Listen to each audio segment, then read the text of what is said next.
Muy buenas tardes con todas y con todos. A nombre del magistrado César Ochoa Cardich, director general del Centro de Estudios Constitucionales del Tribunal Constitucional, les damos una cordial bienvenida a la conferencia Jurisprudencia Relevante de la Corte Constitucional de Colombia sobre inteligencia artificial, un tema de trascendental importancia en el continente entero y en el mundo entero en realidad. El Centro de Estudios Constitucionales es el órgano académico y de investigación del Tribunal Constitucional. Una de sus funciones principales es fomentar el conocimiento en temas constitucionales y difundir su jurisprudencia. También entablar diálogo con otras cortes. La conferencia internacional del día de hoy sobre jurisprudencia relevante de la Corte Constitucional de Colombia sobre inteligencia artificial se inscribe en el marco del cumplimiento de estas funciones y lo hace además de un experto en la materia, conoce muy bien el funcionamiento de la Corte Constitucional colombiana, también de la Corte Interamericana, y es un tema que está trabajando desde hace mucho tiempo con rigurosidad. En ese marco, la conferencia del día de hoy entonces está a cargo del profesor doctor Jorge Roa Roa, ex magistrado auxiliar de la Corte Constitucional de Colombia y profesor de la Universidad Pompeu Fabra de España. En ese sentido, le agradecemos al profesor Roa que haya aceptado la invitación que en su momento le cursara el director general del Centro de Estudios Constitucionales, el magistrado César Ochoa Cardich. Le damos una cordial bienvenida, profesor doctor Jorge Roa, y antes de dejarle en el uso de la palabra, permítanme hacer una muy breve presentación de su CV. Él es doctor summa cum laude por la Universidad Pompeu Fabra de Barcelona, abogado graduado con honores por la Universidad Externado de Colombia, magíster en Gobernanza y Derechos Humanos por la Universidad Autónoma de Madrid y magíster en Ciencias Jurídicas Avanzadas por la Universidad Pompeu Fabra. Profesor del Departamento de Derecho Constitucional de la Universidad Externado de Colombia y profesor de la Universidad Pompeu Fabra. Ha sido investigador visitante en Italia, en el Instituto Max Planck de Alemania. También se desempeñó, como había señalado ya, como magistrado auxiliar de la Corte Constitucional de Colombia. También es, entre otros cargos que ocupa, es el representante de Colombia en el Grupo de Expertos en Justicia Constitucional de la Fundación Konrad Adenauer. Profesor Jorge Roa, bienvenido desde Barcelona. Muchas gracias por la deferencia con el Centro de Estudios Constitucionales. Le dejo en el uso de la palabra por 45 minutos. Adelante, el tiempo es suyo. Muchísimas gracias, muy buenas tardes. Quiero saludar y agradecer especialmente pues al Centro de Estudios, a su director, por supuesto, a la doctora María Candelaria Quispe y a todos ustedes, a todas ustedes por su presencia en la tarde de hoy. Estoy muy feliz. Yo siempre me he sentido un juez constitucional, lo fui y siento que lo sigo siendo y uno de los lugares en los que siempre me siento muy feliz de hablar es en los tribunales, en las cortes constitucionales, de manera que les agradezco muchísimo esta invitación. Y la primera advertencia que quiero hacer es que yo me voy a ceñir estrictamente al título de la conferencia. Eso es poco frecuente en los conferencistas, normalmente hablan de lo que quieren. A mí me gusta ceñirme, pero hago la advertencia en el sentido de que no es una conferencia sobre inteligencia artificial, es una conferencia sobre la jurisprudencia de la Corte Constitucional de Colombia sobre inteligencia artificial y muy especialmente sobre digamos, el caso esencial, lo que podríamos llamar el leading case, utilizando la expresión del derecho norteamericano, del derecho anglosajón, de la Corte Constitucional de Colombia sobre inteligencia artificial aplicada, y creo que esto es muy relevante, al ámbito judicial. Entonces, hay una doble concreción del tema, no es una conferencia sobre inteligencia artificial, sino la jurisprudencia de la Corte sobre inteligencia artificial, y uno de los comentarios con los que voy a concluir mi intervención es que tampoco se trata de una jurisprudencia consolidada sobre todo el ámbito de la inteligencia artificial, sino que precisamente la mayor oportunidad o la oportunidad esencial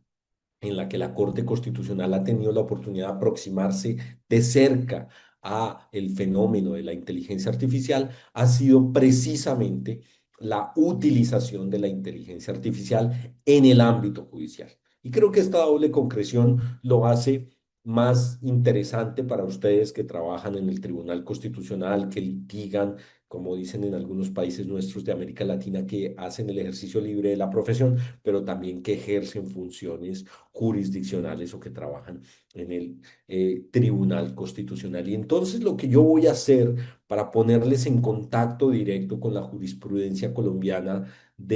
relacionada con la inteligencia artificial es contarles cómo la Corte Constitucional, en ejercicio de su función de revisión de acciones de amparo, en Colombia la llamamos tutela, elige un caso que en principio no tiene que ver con inteligencia artificial y lo transforma en un caso que es fundamentalmente de inteligencia artificial, haciendo, digamos, una mutación procedimental. Entonces, como ustedes saben muy bien, a la Corte Constitucional de Colombia se le envían mensualmente la totalidad de las decisiones de tutela que se profieren por parte de todos los jueces del país.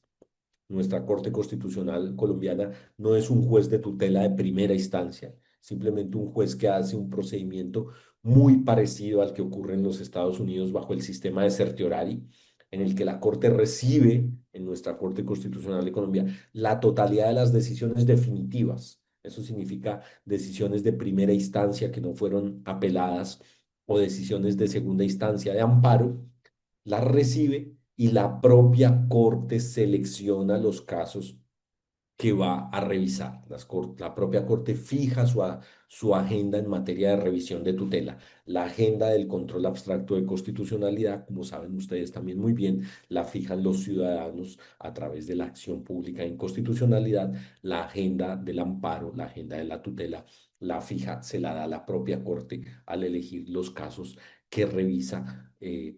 Sobre los cuales va a hacer un procedimiento de revisión de certiorari, repito, muy parecido al que se usa en los Estados Unidos. Y entonces fíjense ustedes el caso que selecciona la Corte Constitucional por insistencia de una de sus magistradas, uno de sus magistrados, eh, y además por insistencia de la propia Defensoría del Pueblo, por la insistencia del Ombudsman. Es en principio un caso que no tiene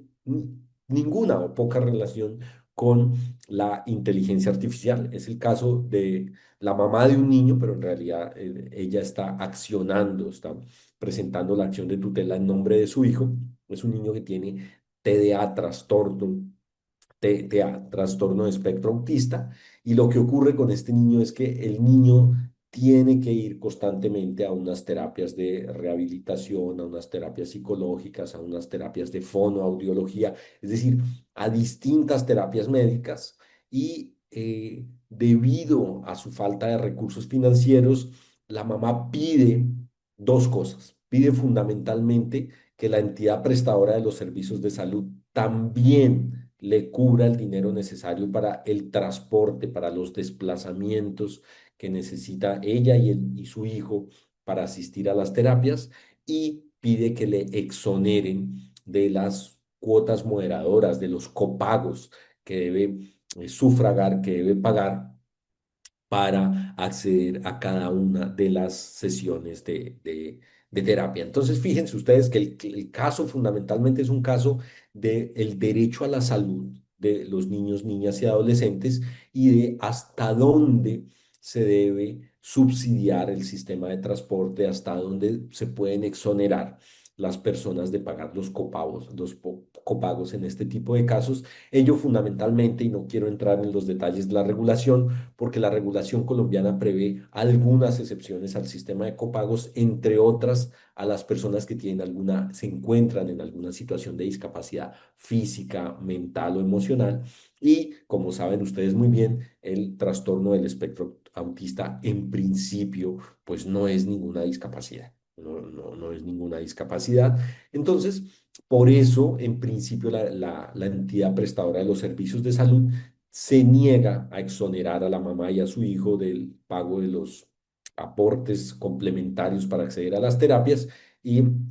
establece algunas objeciones para cubrir el transporte, los gastos de transporte entre entre la casa del niño y los centros prestadores de el servicio de salud. Entonces, por esa razón es que el caso llega al sistema judicial por la vía de la tutela o del amparo, y la decisión del juez de primera instancia es una decisión que aplica una jurisprudencia consolidada de la Corte Constitucional, un precedente consolidado en materia de salud y de exenciones en materia de copago y transporte. Dice, mire, aunque no se trate estrictamente de una discapacidad, debido a la falta de eh, recursos financieros de su familia y de su entorno familiar, debido a la especial situación de vulnerabilidad en la que se encuentra el niño y a que tiene el trastorno de espectro autista, hay una obligación del sistema de salud de exonerarle de los copagos y de subsidiarle el transporte. La entidad prestadora de los servicios de salud apela a la decisión de primera instancia y el juez de segunda instancia confirma en su mayoría la decisión protectora que había adoptado el juez de primera instancia. ¿Cuál es entonces la relevancia de un caso como estos para la inteligencia artificial? Y es que el juez, en realidad el tribunal de segunda instancia, explícitamente establece en su providencia que ha utilizado la inteligencia artificial y muy especialmente el chat GPT para ampliar el alcance de su decisión, e indica cuáles son las preguntas que le formuló al, a la herramienta, a ChatGPT, para ampliar el alcance de su decisión. Entonces, el juez, el tribunal de segunda instancia, establece que le hizo cuatro preguntas al ChatGPT. Primero le preguntó si los niños que tienen el trastorno de espectro autista están exonerados en Colombia o no del pago de las terapias. En segundo lugar, si se deben conceder las tutelas, los amparos en ese tipo de casos, si exigirle a un niño que tiene el trastorno de espectro autista algún tipo de copago en la prestación de los servicios médicos es una barrera para el acceso a su derecho a la salud. Y finalmente le preguntó si había precedentes de la Corte Constitucional de Colombia sobre esa materia, y transcribe un poco las respuestas que la herramienta le da. El juez luego en el procedimiento ante la Corte Constitucional explica que hizo ese ejercicio en aplicación de la Ley 2213 del año 2022, que establece en Colombia la implementación de mecanismos y tecnologías de la información y de las comunicaciones en el ámbito del Poder Judicial, y que su objetivo fundamentalmente era optimizar la redacción de la sentencia, debido a que el plazo para resolver las acciones de tutela o de amparo es reducido. Legalmente es un plazo de 10 días, y que ejerció, digamos, esa acción como una función complementaria a su actividad judicial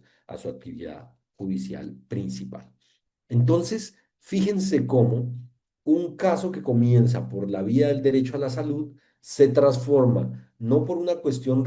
sustantiva, sino por el ejercicio de un juez de segunda instancia en una cuestión que tiene que ver con el uso de la inteligencia artificial. Como les digo, el tema inicial era irrelevante, era poco novedoso, la jurisprudencia era clara, pero la Corte transforma ese caso en un caso relacionado no con el derecho a la salud, sino con el debido proceso y el uso de la inteligencia artificial en el ámbito del Poder Judicial. Y muy especialmente, la Corte se pregunta, a raíz de las insistencias de los dos magistrados y de la Defensoría del Pueblo, si el uso que hizo el Tribunal de Segunda Instancia de la inteligencia artificial viola el debido proceso en la dimensión del derecho a un juez natural. La pregunta que se hace en la Corte Constitucional es: ¿quién tomó la decisión de segunda instancia? ¿Quién finalmente proyectó y adoptó desde una perspectiva, digamos, volitiva, cognitiva, la decisión de segunda instancia? Y en segundo lugar, la Corte se pregunta si hay una violación del debido proceso, ya no en la dimensión del juez natural, sino en la dimensión del derecho a una decisión motivada, plenamente motivada. Y allí la pregunta de la Corte Constitucional es si esa decisión está la decisión de segunda instancia, que se basó en las respuestas de ChatGPT, tiene una motivación adecuada o si tiene, y aquí viene una expresión que usa recurrentemente la Corte en su sentencia, la Corte Constitucional, o si tiene alucinaciones que hayan sido producidas por la inteligencia artificial. Entonces, en el proceso de selección de tutela que realiza la Corte Constitucional, transforma el caso de un caso del derecho a la salud a un caso del debido proceso. Y con base en esos problemas jurídicos transformados, mutados, la Corte Constitucional empieza a hacer una serie de consideraciones sobre el uso de la inteligencia artificial en el ámbito judicial y esa es la razón por la cual nos corresponde, digamos, hablar hoy un poco de esta decisión judicial. Entonces, ¿qué hace esa decisión judicial, esa sentencia, la sentencia T-323 de 2024 de la Corte Constitucional? Lo primero que reconoce es algo que parece obvio y es que la aplicación de la inteligencia artificial en el ámbito judicial está generando un nuevo paradigma en la forma como se litigan los casos, una forma como un nuevo paradigma en la forma como funcionan las oficinas jurídicas, un nuevo paradigma en la forma como se administra justicia. Y entonces la Corte hace una larga serie de definiciones preocupándose por definir qué es inteligencia artificial, cómo ha sido la historia del desarrollo de la inteligencia artificial y se centra muy especialmente en la inteligencia artificial generativa, es decir, en la parte más GPT de la inteligencia artificial. Ustedes saben que la idea del GPT es que es una inteligencia generativa entrenada, previamente entrenada, ¿no es cierto? Entonces, ¿cómo pueden aplicarse estos modelos de inteligencia artificial previamente entrenada y generativa en el ámbito del Poder Judicial? Y uno de los elementos fundamentales que hizo la Corte fue que consultó directamente a la empresa OpenAI, que es la empresa que creó y que administra ChatGPT. Y esa empresa participó con un informe en el que estableció unos puntos que resultaron fundamentales para la decisión que tomó la Corte y que nos interesan a efectos de evaluar la pertinencia o no de utilizar la inteligencia artificial en general y muy específicamente en el ámbito judicial. Por supuesto, OpenAI lo primero que hizo fue explicar el funcionamiento de su sistema generativo, que es un sistema aleatorio de palabras en el que la inteligencia artificial, como saben muy bien ustedes que lo usan diariamente, lo que hace es buscar cuál es la palabra que probablemente es más acertada que siga a la siguiente y de esa manera genera un texto siempre con esa lógica de cuál es la palabra que mejor sigue a la que estaba previamente, pero o por supuesto OpenAI expresamente señala ante la Corte Constitucional que es un sistema absolutamente falible, que el sistema de generación preentrenado de ChatGPT es un sistema que puede fallar, que tiene es un sistema de alta falibilidad. Y por eso OpenAI, en tercer lugar, indica ante la Corte Constitucional que no se pueden usar los outputs, los resultados del ChatGPT para ninguna actividad que tenga impacto significativo en las personas y que eso está explícitamente advertido en los términos de uso y en las condiciones de uso de la herramienta y explícitamente transcribe los apartes de los términos de uso y condiciones de la herramienta en los que se dice que es una herramienta que no debe ser usada para cuestiones legales personales y por supuesto donde se reconoce que los resultados de la herramienta pueden ser inexactos, engañosos e incluso mentirosos. Y luego, finalmente, OpenAI hace un análisis de sus políticas más específicas en las que expresamente dice que no se debe usar como única fuente en casos de asesoría jurídica y, este es el punto más relevante, que no se debe usar para decisiones gubernamentales que estén relacionadas con la aplicación del derecho. Entonces, ese es un concepto fundamental para la Corte Constitucional, para lo que vendrá a decir posteriormente la Corte al señalar cuáles son los principios que deben orientar la aplicación de la inteligencia artificial en el ámbito judicial. Antes de avanzar a eso, la Corte hace un ejercicio espectacular de derecho comparado. La Corte examina todos los modelos de regulación de inteligencia artificial que existen hasta la fecha, modelos de regulación basados en riesgos, basados en derechos fundamentales, basados en principios, basados en estándares y basados en el sistema mando-control. Y eso la lleva a examinar el, la regulación de la OCDE del año 2019, la regulación expedida en el marco del G7 en el 2023, la regulación expedida en el marco del Foro Económico Mundial de 2023, la regulación y la resolución ONU 2023 y 2024, por supuesto, alguna regulación UNESCO de 2021 y muy especialmente toda la regulación de la Unión Europea y el sistema de riesgos, de clasificación de riesgos que establece la Directiva Europea sobre la materia. Después de entonces asumir esas pruebas derivadas directamente de OpenAI y de hacer el análisis comparado de los distintos modelos de regulación de la inteligencia artificial, entonces la Corte establece cuál es la valoración a la luz del derecho al debido proceso de la utilización de la inteligencia artificial en el ámbito del poder judicial, en el ámbito de la judicatura. Y se centra en tres aspectos fundamentales, como les había dicho. Uno, el juez natural. Dos, el juez independiente. Y tres, la valoración probatoria. En relación con el juez natural, la Corte señala que es importante que en el uso de la inteligencia artificial se eviten los sesgos que vienen incorporados en la inteligencia artificial y señala que el derecho al juez natural es el derecho a un juez humano previamente establecido. Es decir, para la Corte el derecho al juez natural es un juez humano, una persona, un ser humano previamente establecido, de manera que si el derecho al juez natural es el derecho a un juez humano, se viola el debido proceso cuando la inteligencia artificial sustituye el razonamiento lógico humano. Esto es fundamental, sustituye el razonamiento lógico humano en la producción, en la emisión de una decisión judicial. Y eso implica que no se puede permitir que la inteligencia artificial sustituya o no se puede delegar en la inteligencia artificial la interpretación de los hechos, la valoración de las pruebas o la motivación completa de la decisión. Eso implica que la inteligencia artificial sería válida para todo lo demás, es decir, todo lo que podríamos llamar la burocracia judicial, la gestión documental, las investigaciones de contexto, el resumen de documentos, la corrección de la redacción de los documentos, en fin, todo lo que pueda aumentar la eficiencia del Poder Judicial, pero no aquello que la Corte considera indelegable desde la perspectiva humana, como lo que acabo de decir, la interpretación de los hechos, la valoración de las pruebas y la motivación de la sentencia.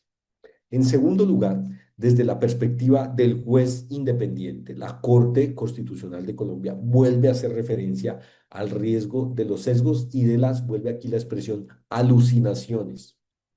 de la inteligencia artificial y establece que la congestión del Poder Judicial, la carga de trabajo de las autoridades judiciales de todo el país, que es una realidad, no es ninguna excusa para que las autoridades judiciales puedan delegar en una inteligencia artificial, cualquiera que ella sea, la producción de las decisiones judiciales. Establece que, como ya les decía, la inteligencia artificial puede ayudar a redactar, pero no puede escribir completamente una decisión judicial. De hecho, la Corte recuerda que una de las preguntas que se le hace al ChatGPT es si puede proferir una decisión judicial con base en unos hechos y unas consideraciones, y la herramienta contesta que no lo puede hacer porque no está entrenada para eso. Entonces la Corte toma nota de eso y establece, no, por lo menos en lo que tiene que ver con el ChatGPT, es una herramienta que carece de entrenamiento y licenciamiento específico para la actividad judicial, de manera que le corresponde al ser humano asegurarse de que las herramientas de inteligencia artificial que usa en la función judicial tengan entrenamiento específico, y en eso le impone una carga de deliberación especial a las personas que ejercen la función judicial, de verificar si están utilizando una herramienta generalista, por llamarlas de alguna manera, como Gemini o ChatGPT, o si están utilizando alguna herramienta de inteligencia artificial que haya sido entrenada específicamente para soportar de alguna manera la función judicial en una jurisdicción concreta. Y en tercer lugar, en lo que tiene que ver con el ámbito probatorio, la Corte insiste, como les había dicho hace un momento, en que la valoración de las pruebas debe ser esencialmente humana, y que es muy importante tener una carga de diligencia y de precaución para no compartir información sensible con las herramientas de inteligencia artificial, con el fin de proteger los derechos a la privacidad y a la intimidad de las personas. Y en el ámbito probatorio es donde la Corte quizá pone mayor énfasis en el hecho de que no se puede sustituir la racionalidad humana, el juicio humano, en la valoración, en el enjuiciamiento del material probatorio que está en ese caso. Entonces, con base en estas consideraciones, la Corte profiere una orden en la que considera que el juez de la segunda instancia del caso que les he comentado no violó el debido proceso, porque ese juez no delegó en la inteligencia artificial ninguna acción o valoración que fuera indelegable desde la perspectiva humana, no delegó la valoración probatoria, no delegó la motivación de la sentencia. La Corte consideró que la acción de ese juez fue una acción en algún sentido una buena práctica, en el sentido de que hizo una investigación que complementó la carga de la argumentación y la valoración probatoria que ya había hecho como ser humano, y le ordena al Consejo Superior de la Judicatura y al legislador que profieran una regulación completa y específica sobre el uso de inteligencia artificial en el ámbito judicial. Y mientras eso ocurre, la Corte establece un catálogo de 12 principios que se deben observar para el uso de la inteligencia artificial en el ámbito judicial. El primer principio es el principio de transparencia. El principio de transparencia implica, según la Corte, que quien utilice, el funcionario judicial que utilice la inteligencia artificial para el ejercicio de sus funciones, debe advertir siempre explícitamente que ha utilizado la inteligencia artificial, y ofrecer detalles activamente a los usuarios del sistema judicial de para qué utilizó la inteligencia artificial. Es decir, qué tipo de preguntas hizo a la inteligencia artificial, qué consultas, cuáles fueron las respuestas que recibió de la inteligencia artificial, en fin, cuál fue el uso específico que hizo de la inteligencia artificial. El segundo principio que estableció la Corte en la sentencia fue el principio de responsabilidad. Y ese principio significa que los funcionarios deben capacitarse para que puedan hacer siempre una valoración cualitativa muy rigurosa cuando utilizan herramientas de inteligencia artificial en el ámbito de sus funciones judiciales. Es decir, que el funcionario que pretenda utilizar la inteligencia artificial tiene una carga de formación previa que le permita valorar el tipo de herramienta que está usando, cómo funciona la herramienta que está usando, cuáles son los problemas que representa esa herramienta que está usando, cuáles pueden ser los posibles sesgos y límites de la herramienta que está usando. El tercer principio, ya lo había anunciado al hablar del ámbito probatorio, es el principio de privacidad, que se aplica no solo al ámbito probatorio, sino a todos los ámbitos del proceso judicial, y tiene que ver fundamentalmente con que no se compartan datos sensibles con la inteligencia artificial en las consultas que realizan los funcionarios judiciales, que se preserve siempre la intimidad, la privacidad, y que por supuesto en un caso como este, es donde hay niños, niñas o adolescentes, se cuide mucho de los datos sensibles, pero no solo en estos, puede haber casos en los que haya víctimas en peligro, testigos protegidos, posibilidad de evasión del sistema judicial, en fin, que se observe el principio de privacidad. El cuarto principio aparece constantemente y es uno de los que más polémica genera por saber dónde están los límites, que es el principio de no sustitución de la racionalidad humana. Y aquí la Corte habla de una imposibilidad ética de sustituir al ser humano en algunas gestiones judiciales que son indelegables y por las consideraciones que la Corte ha hecho al hablar de las tres dimensiones del debido proceso, juez natural, juez independiente y aspectos probatorios, podemos inferir algunas de esas actividades judiciales que son indelegables en una inteligencia artificial, pero sin duda hay un catálogo mucho más amplio que la Corte no delimita y que creo que no puede delimitar. Se puede ser quizá uno de los retos regulatorios más importantes y ahora matizaremos, pero cuáles son efectivamente el elenco, el catálogo de actividades humanas indelegables en una inteligencia artificial, donde nos enfrentamos a un imperativo ético de que la inteligencia artificial no entre en algún espacio del proceso judicial y donde ese imperativo ético es más flexible o donde no tiene ningún sentido. El quinto principio es el principio de seriedad y verificación, que se refiere a que la persona que utiliza la inteligencia artificial debe escrutar, debe cuestionar la información que le, que le proporciona la inteligencia artificial. Es decir, debe escrutar las fuentes, debe cuestionar la información. Ustedes saben que uno de los problemas principales que tiene ChatGPT es su falta de humildad. No tiene ninguna pregunta que no sepa responder. Todas las sabe responder, sabe de todo, todo lo puede hacer, todo lo puede responder, todo lo puede decir, y en esa falta de humildad eh, se aproxima mucho, me perdonan este disclaimer más emocional, a los seres humanos. Eh, el chat GPT en su falta de humildad se aproxima mucho a los seres humanos que carecen de humildad. Tanto el chat GPT que carece de humildad como las personas que carecen de humildad se arriesgan, aumentan exponencialmente su riesgo de equivocarse, porque no hay ninguna pregunta para la cual no tenga respuesta y en ese sentido su soberbia, su falta de humildad le pone en unos de los errores y es quizás su mayor debilidad. Entonces digo que le pasa como a los seres humanos que cuando carecen de humildad y cuando creen que lo saben todo, en realidad es cuando más yerran. El sexto principio es el principio de prevención de los riesgos, que es una carga de diligencia frente a los sesgos, errores o, muy importante, a las desactualizaciones que pueda tener una herramienta de inteligencia artificial. Es decir, no solo tenemos que conocer cómo ha sido entrenada, sino hasta cuándo fue entrenada. Por supuesto, piensen en la pregunta de, ¿existen precedentes de la Corte Constitucional? Es muy relevante saber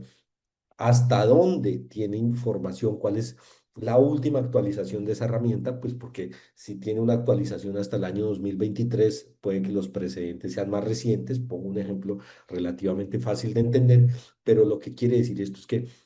nunca nos preocupamos por saber hasta dónde fue actualizada una herramienta, cuál es la última fecha de la información que le fue introducida, en fin, aquí la Corte dice, es muy importante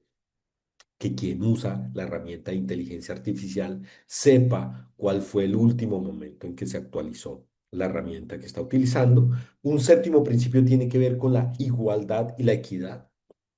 Hay un gran debate, y no quiero entrar en esto, sobre si uno debe utilizar la expresión sesgos o no cuando habla de algoritmos y de inteligencia artificial. Hay un gran sector que dice que sí, que hay que hablar de sesgos, y otras personas dicen que no, porque la expresión sesgos sería un poco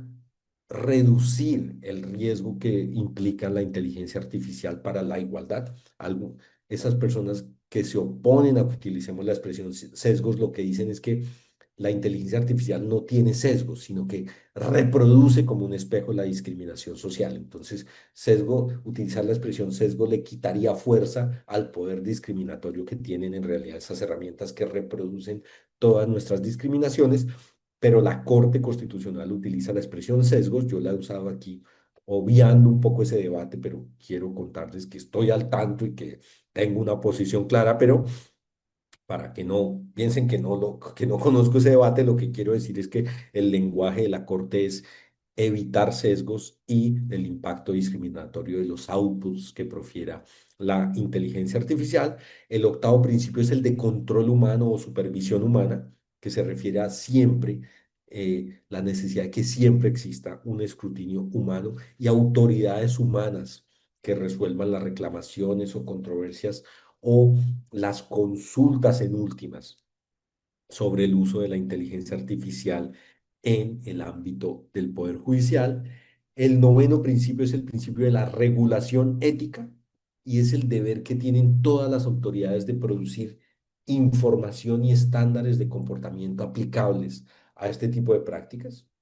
a este tipo de usos y de enfrentar esos riesgos desde una perspectiva normativa. El décimo principio es un principio que se refiere a las buenas prácticas y es cómo las autoridades regulatorias pueden fomentar que se respeten buenas prácticas a la luz de las mejores definiciones posibles y de los estándares establecidos por las autoridades.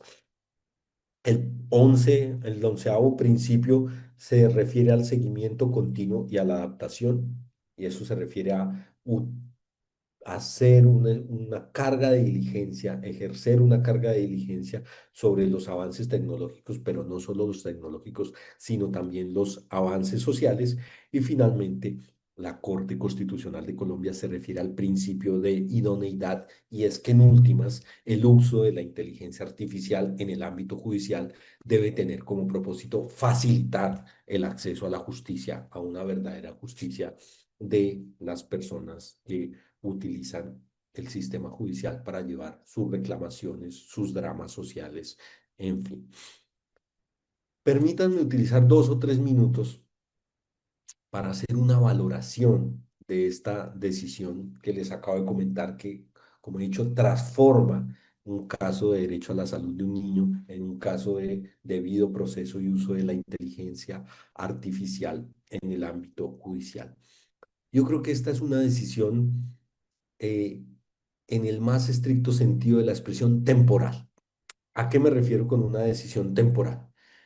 Yo creo que es inevitable que aumente progresiva, quizá lenta, imperceptiblemente, pero no por ello no progresivamente, la capacidad de sustitución de la inteligencia artificial en la función judicial. Y tenemos un personal judicial que ha sido formado, yo mismo, en un mundo que ya no existe, en un mundo en el que no existían estas herramientas, en el que creímos que nuestra capacidad de adaptación era el Internet, pero o la conectividad, y en realidad ese mundo tampoco ya no existe. El mundo de la inteligencia artificial es un mundo en el que no hemos formado a las generaciones de juristas, no fuimos formados nosotros en eso y no estamos formando a nuestros juristas para un mundo en el que hay la presencia de la inteligencia artificial. Mi segundo comentario es que es importante distinguir por lo menos 3 niveles en los cuales puede intervenir la inteligencia artificial en el Poder Judicial. Por supuesto, hay un nivel muy básico en el que la inteligencia artificial nos puede ayudar como tecnología de soporte. Eso después de la pandemia aumentó exponencialmente el uso de herramientas tecnológicas para el ejercicio de la función judicial, para el ejercicio virtual de la función judicial, para el ejercicio incluso en el metaverso de la función judicial, ha aumentado exponencialmente, y entonces creo que ahí hay un nivel de riesgo bajo, pero hay que de todos modos aprovechar en ese ámbito el apoyo que puede dar la tecnología y la inteligencia artificial a la función judicial. Y vienen 2 niveles que tienen más problemas, pero en los que inevitablemente, como ya he dicho, habrá un aumento del uso de la inteligencia artificial. El primer nivel es el nivel el segundo nivel, digamos, es el que llamamos nivel de reemplazo, y es el nivel en el que la inteligencia artificial sustituye directamente la labor humana, por ejemplo, en los autos de sustanciación, por ejemplo, en la resolución de problemas de poca cuantía en ámbitos privados, comerciales, con precedentes consolidados. Y aquí la sustitución de las funciones humanas presenta algunos retos éticos y algunos problemas, sobre todo discriminación, porque las bajas cuantías las despermitimos. Parece intuitivo, precisamente porque es de baja cuantía, pero alguien puede decir, bueno, eso reproduce ciertas discriminaciones que existen en la sociedad eh, los, las personas de pocos recursos tienen justicia artificial, las personas de altos recursos y altos litigios tienen justicia humana e incluso justicia humana privada a través del sistema de arbitraje. En fin, entonces tenemos el nivel básico de soporte, el nivel de reemplazo y tenemos el nivel disruptivo. El nivel disruptivo es el nivel en el que la inteligencia artificial no solo sustituye, sino que crea nuevas formas de justicia, nuevas formas de administrar justicia, nuevos paradigmas sustantivos de administración de justicia. Piensen ustedes en una inteligencia artificial que decide explícitamente que no va a utilizar el test de proporcionalidad y la ponderación para resolver casos de colisión de principios, sino que va a utilizar un análisis de costo-beneficios, que va a hacer unas proyecciones, en fin, que rechaza explícitamente lo que hoy conocemos como el paradigma de interpretación de los derechos fundamentales, que es el principio de proporcionalidad y la ponderación. Ahí hay un sistema de justicia disruptivo y la pregunta es cómo vamos a enfrentar esa forma disruptiva de incursión. Yo creo que, digo, la decisión de la Corte Constitucional es temporal. Tenemos que aceptar el cambio, por supuesto, con cautela y con preparación. Y dentro de todo el material que yo he leído sobre utilización de la inteligencia artificial en el ámbito judicial, podría decir, y quizá con esto voy concluyendo, son las 9:43 para mí, o sea que me quedan 2 minutos. mm, Yo creo que tenemos que aceptar el cambio con cautela, con preparación, pero en todo ese material siempre hay algunos elementos en los cuales la inteligencia artificial tiene unos límites, digamos, emocionales, unos límites puramente humanos. Y yo creo que si la inteligencia artificial tiene esos límites, porque todavía no hemos llegado a un estado de singularidad de la inteligencia artificial, nosotros, quienes ejercemos la función judicial, el litigio o la función judicial desde la perspectiva humana, por supuesto, nos abrimos al uso de inteligencia artificial, repito, en los niveles básicos, reemplazo, incluso en el disruptivo, pero deberíamos fortalecer también los tres elementos en los cuales la inteligencia artificial no nos puede sustituir: la empatía, la amabilidad y la humildad y el sentido transformador. Si esas son las cosas que nos hacen únicos y nos hacen singulares como jueces, como juezas, como administradores de justicia, yo creo que entonces no deberíamos tener ningún miedo a delegar y desprendernos de toda la burocracia judicial, de todas las funciones que nos hacen perder tiempo cuando ejercemos la función judicial, pero por supuesto desprendernos de todas aquellas funciones y prácticas que nos hacen ver kafkianos, que nos hacen ver sin conexión con los derechos fundamentales y aprovechar ese tiempo para fortalecer aquellas que desde la perspectiva de la justicia nos acercan más a las personas. Repito, la empatía, la amabilidad, la humildad y el sentido transformador. Entonces, esa es mi forma de compartir con ustedes la jurisprudencia más reciente de la Corte Constitucional de Colombia sobre inteligencia artificial, repito, aplicada al ámbito judicial y por supuesto con la conciencia. No creo que en la Corte se piense así, pero yo creo que esta decisión no es una decisión que tiene una vocación de permanencia de más de 5 años. ¿Sí? Es decir, en 5 años esta decisión será irrelevante porque el desarrollo de sistemas de inteligencia artificial para el ejercicio del derecho y para el ejercicio de la judicatura habrá sido tan alto que tendremos que ir corriendo siempre la frontera de lo delegable y de lo indelegable. Me temo que cada vez más hacia la delegación de toda esa, repito, de toda esa burocracia, pero siempre con la conciencia, y ahí tengo también una gran certeza de que es muy difícil que esos sistemas desarrollen empatía, amabilidad, humildad y sentido transformador y que ahí siempre habrá un lugar para que pongamos nosotros el sentido humano de la justicia, el sentido humano de la transformación social a través del derecho. Entonces les dejo aquí mi intervención y estoy muy feliz de escucharles con sus preguntas. Son las 9:47. Muchísimas gracias al profesor doctor Roa por esta magnífica presentación, además tan didáctica de la jurisprudencia de la Corte Constitucional de Colombia sobre un tema que es relevante. En ese sentido, en la línea de lo que usted ya ha señalado, profesor Roa, seguro que conoce muy bien el libro de Richard Sadkin, en Tribunales Online y Justicia del Futuro. Este autor afirma, ¿no?, desde hace mucho tiempo ya que la transformación tecnológica en los tribunales y servicios judiciales es inevitable, ¿no? Es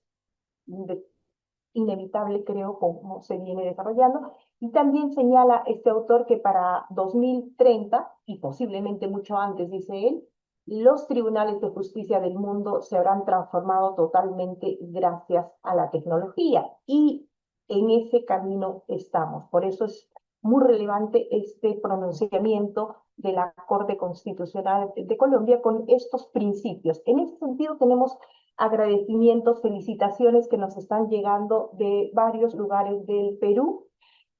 Profesor Jorge Roa, le vamos a transmitir dos preguntas que nos han enviado. Una que creo que usted conoce muy bien y creo que vamos a ver.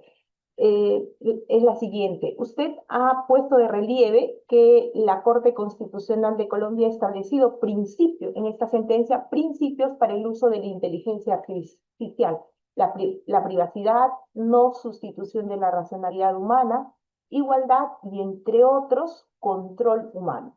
En ese sentido, y dada su experiencia, ¿podría comentarnos si en la actualidad la Corte Constitucional de Colombia utiliza inteligencia artificial, en qué ámbitos y sobre todo si al hacerlo también hace suyo estos principios? Esa sería una primera pregunta. Y la segunda también va en línea con los principios. Preguntan, ¿cómo se puede garantizar la transparencia en el uso de la inteligencia artificial en la toma de decisiones judiciales? Esas son las dos preguntas y tenemos 15 minutitos para responderlas. Adelante, profesor. No, sí. Bueno, muchas gracias. La primera pregunta es fundamental, que yo la entiendo como, bueno, ¿qué tanto observa la Corte Constitucional su propia jurisprudencia relacionada con la aplicación de algunos principios al uso de inteligencia artificial? Bueno, la Corte Constitucional Colombia utiliza inteligencia artificial solo en el primero de los tres niveles a los que yo he hecho referencia, que es el nivel básico o tecnología de soporte. Es decir, la Corte desde hace ya casi 10 años implementó un programa, un sistema de inteligencia artificial que se conoce como Pretoria. Pretoria. Pretoria es nuestro sistema que permite identificar dentro del universo de casos que llegan a la Corte Constitucional para revisión de tutela. Creo que en esto fue bueno que lo explicara al principio,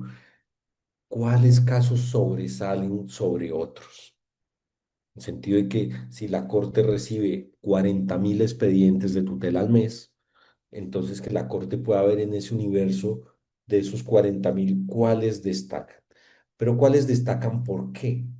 Porque la inteligencia artificial identifica algunos criterios que la Corte ha definido como relevantes para que los casos brillen más dentro de ese universo de casos. Por ejemplo, cuando la acción de tutela fue instaurada contra una providencia judicial de una alta corte. Es decir, cuando de lo que se trata es de un amparo pedido por un ciudadano, por una ciudadana, en relación con una decisión, por ejemplo, de casación de la Corte Suprema de Justicia. Es decir, cuando se trata de un conflicto de un amparo contra una de las decisiones de la más alta autoridad del Poder Judicial ordinario, por ejemplo. Dos, cuando está involucrado, por ejemplo, un sujeto de especial protección constitucional. cuando hay un niño, cuando hay una persona en situación de discapacidad, una víctima del conflicto armado, en fin, cuando hay una situación de una persona privada de la libertad, cuando hay una situación de esas. En tercer lugar, cuando se trata de una decisión que está conectada con algún estado de cosas inconstitucional, cuando tiene que ver con la situación de algunos de los estados de cosas inconstitucionales decretados por la Corte. De nuevo, personas privadas de la libertad, desplazamiento forzado, defensores de derechos humanos, desmovilizados del proceso de paz, en fin. Pero como ven ustedes, es un sistema de inteligencia artificial muy básico, muy identifica unos pocos criterios. No tiene, no es una tecnología de soporte. Incluso con esos criterios, la selección sigue siendo muy difícil porque la cantidad de casos que llegan a la corte es tanta que incluso identificando estos que brillan un poco más que otros, el universo de casos a seleccionar sigue siendo muy alto. Y es una inteligencia artificial que funciona de una manera muy deficitaria, por decirlo de alguna manera, porque las inteligencias artificiales no solo necesitan un buen entrenamiento, sino que necesitan que el sistema de fuentes de base cumpla unos requisitos. Por ejemplo, que las decisiones judiciales de base estén etiquetadas. ¿A qué me refiero etiquetadas? Pues que vengan categorizadas. Si la decisión judicial de base no viene etiquetada, categorizada, escrita en un formato y puesta en una extensión especial, pues el sistema no la va a poder detectar como una decisión de personas privadas de la libertad o de persona desplazada. Entonces, la implementación de esta inteligencia artificial ha sido una implementación muy lenta, poco útil en buena medida y muy deficitaria. Pero repito, no tiene que ver con la Corte Constitucional, tiene que ver en general con la forma como funciona el Poder Judicial, cómo se escriben las sentencias, la falta de un formato, de un sistema informático en el que se escriban las sentencias. La mayor parte de los juzgados de Colombia, las sentencias se siguen escribiendo en Word, como cada quien quiere escribir su sentencia, cuando en la mayor parte de los tribunales del mundo, digamos, sofisticados, las sentencias se escriben en un programa específico que permite precisamente el etiquetado, en fin. Entonces, mm, con esto quiero decir que la Corte Constitucional utiliza una inteligencia artificial que diríamos en el nivel básico o en el nivel de soporte, con unos alcances muy limitados y esto lo digo con gratitud, digamos, pero en el que la mayor parte del trabajo duro lo hace el ser humano. O sea que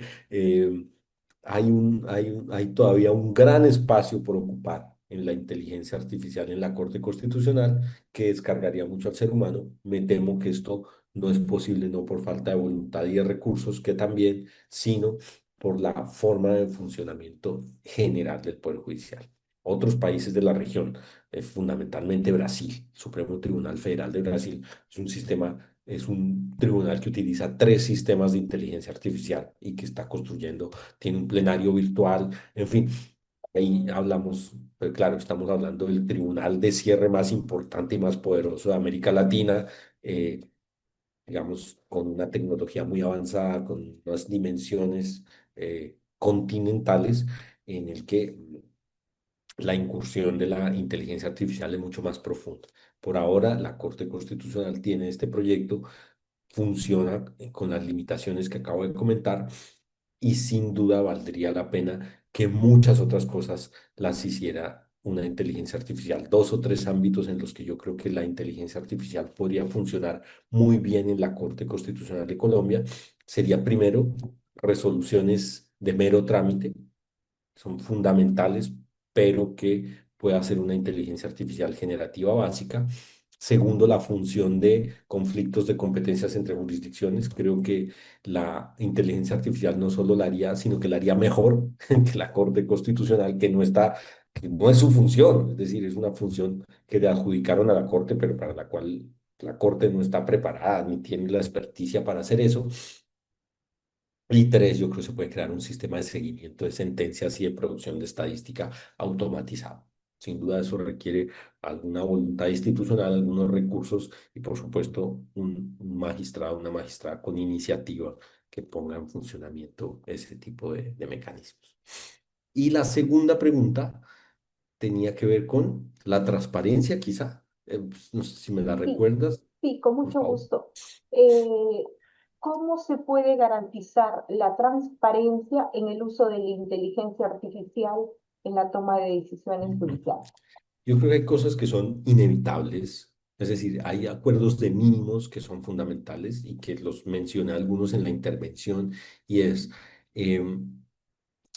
el deber de transparencia empieza no solo en el ámbito judicial, en el ámbito académico también, en el ámbito del litigio, lo hacemos también,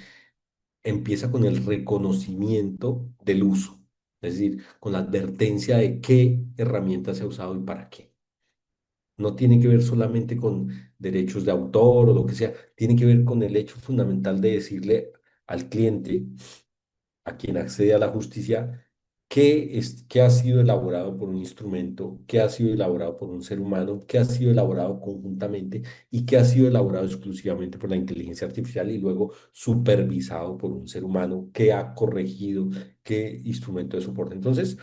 la transparencia empieza por una carga activa de información, por un deber activo de proferir información, de contar, de explicar cómo se ha hecho, en qué ámbito se ha hecho, qué mecanismos se han utilizado, incluso qué posibles fallos y riesgos no detectados están en un determinado documento, en un memorial, en una acción pública, en una demanda o por supuesto en un auto, en una providencia, en una providencia. Y luego yo creo que la transparencia tiene una relación muy directa con el principio de precaución y las cargas de diligencia a las que también me he referido. Y es, la transparencia también pasa por no usar aquellos mecanismos que no están perfectamente entrenados.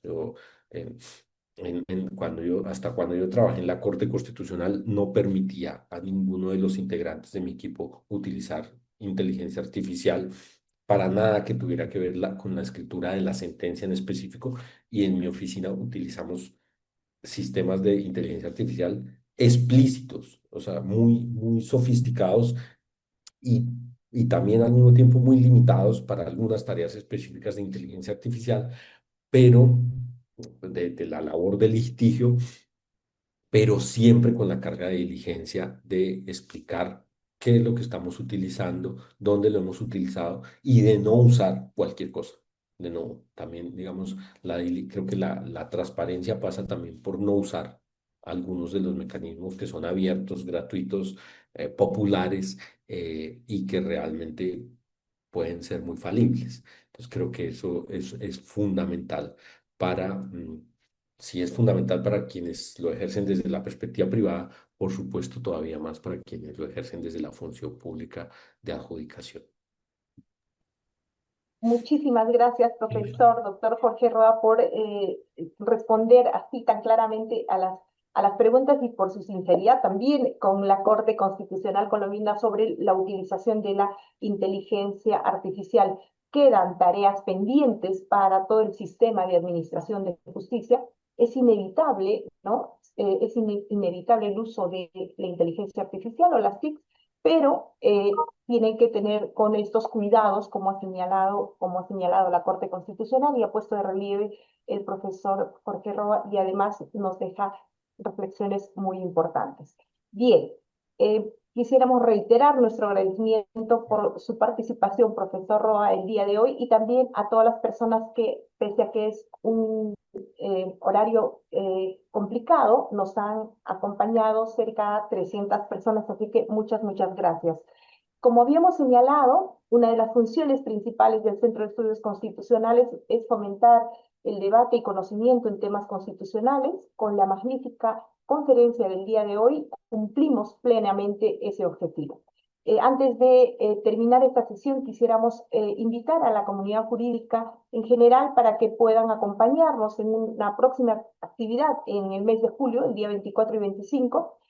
Tenemos el ciclo de conferencias sobre mecanismos de acceso al Tribunal Constitucional, recurso de agravio constitucional 1, el jueves 24, y recurso de agravio constitucional 2, el viernes 25 a las 11:30. De este modo, entonces, cerramos la conferencia del día de hoy, agradeciendo la participación de todas las personas que nos han acompañado desde distintas ciudades del Perú, y también agradeciendo, reiterando nuestro cordial agradecimiento al profesor Roa y comprometiéndole para unas próximas actividades. Muchísimas gracias, profesor Roa. Buenas noches en Barcelona, Bueno, buenas tardes en Perú. encantado. Gracias.